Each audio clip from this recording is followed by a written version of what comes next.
Hare Krishna. Good evening.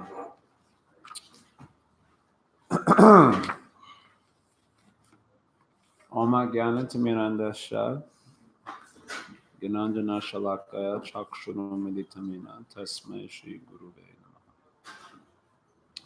So we're continuing our study of Bhagavad-Gita chapter 9. We will study verses 27 and 28 today. It'll be a somewhat short discussion because it's still post-festival recovery period. I often imagine that every day there's a festival in the spiritual world. So for that reason alone, I cannot go. At least not in this material body.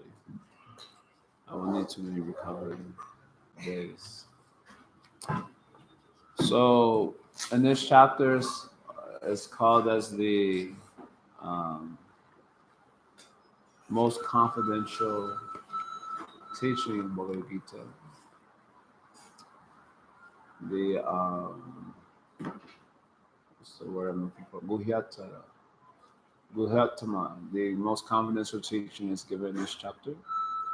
Krishna says, "Idam to take Guhyatama pravakshami anasuyave," that I will speak the most confidential teaching in this chapter, and I am speaking it to you because you are not envious of me. Pravakshami anasuyave. So this most confidential teaching is teaching about the personality of Godhead Himself directly. So if you're envious of Him, it would be difficult to hear. So for this reason, I'm giving this most confidential teaching to you. And He has glorified the teaching earlier in 9.2 when He described many of its qualities. One of its qualities He mentioned is susukam, that is very easily and happily performed.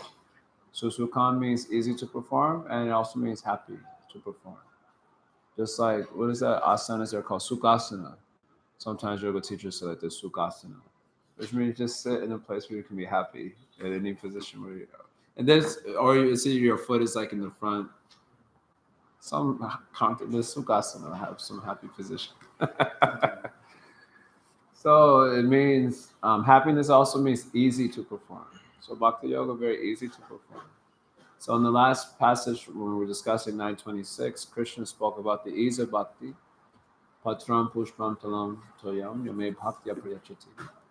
Taraham bhakti uparitam ashnami prayata atmana. It is easy to perform because all you have to do is be a devotee, and then probably whatever you do is pleasing to Krishna. Patram pushpam talam toyam. You can offer Krishna leaf, flower, fruit, or water. We mentioned that this is in the singular, so even if you offer Krishna one leaf, one fruit, because he knew devotees would be lazy or cheap and call you good. So you patram pushpam, just give me one, at least one. Even if you want, but it's offered with devotion by the real devotee, by a genuine devotee who's intending to please Krishna, and not that one is incidentally please Krishna, like Chandra Mushtika. They are wrestlers that were intended to kill Krishna, but then they fought Krishna and with the intention to kill him. But Krishna likes fighting, so he very much appreciated them. But their intention was not to please Krishna. Their intention was to kill him. No, that is not devotion. That you happen to please Krishna.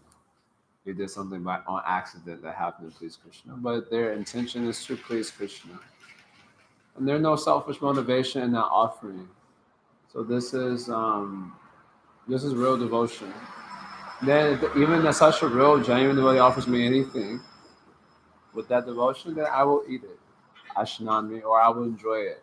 Because he may not eat the flower, but he will enjoy it, smell it in the appropriate way. Or ashnami just means I'll eat the flower also.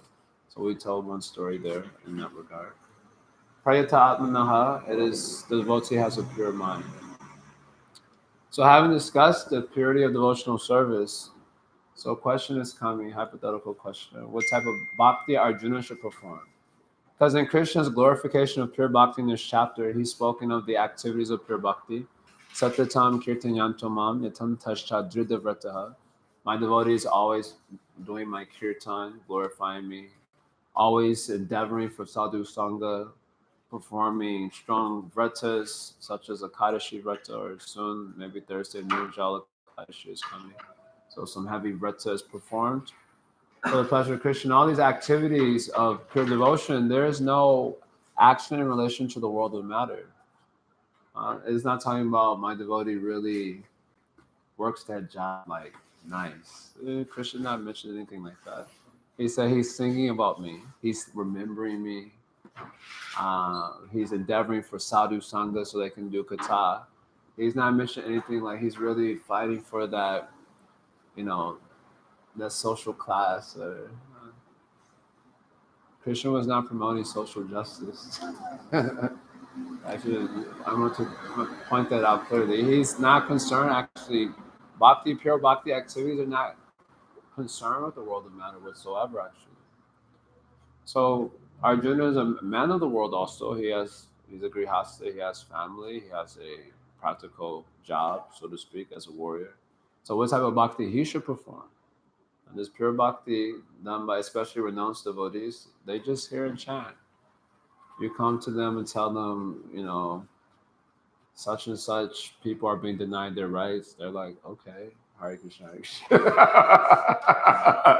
They're going and continue chanting japa. Why are you disturbing with this? The activities of pure bhakti are not actually concerned. Of course, they'll say compassion, but the compassion of pure bhaktis, if they decide to show any connection with the world, is to make people remember Krishna, because this is considered root cause of the problem. Vayandatiya abhiniveshata. Abhiniveshata ishare petasha viparya ashmiti. Because people are forgetful. Ashmiti means forgetful of their own self. They're also forgetful of God because they're turned away. So if any connection with the world is made by such devotees, it's just to remind people of Krishna. That's the extent of it, basically. So what about the devotees who work in the world? What should they do? So in 2 verses, Krishna described this. What type of devotee who's also having so much practical relation to the world, what type of bhakti they should perform. So that has been described in 927, 928. So it would be important. It's a nice verse because we're these sorts of people. We're very attached to the world still. We just want to add Krishna. We don't want to give everything up for Krishna. We want to add Krishna. Like we often say this message. Everything you do is so many zeros, we say like this. But Krishna's like the one in front. And then all those zeros become very nice after, right? Actually, the more zeros you have, the better. Once you add the one in front. Then if there's 1 0, it's 10. If it's 2 zeros, 100. If it's 3 zeros, it sounds like very beautiful. Just add Krishna in front. And the whole idea is you make Krishna a part of your life. So your ego is kind of in first place, and Krishna, you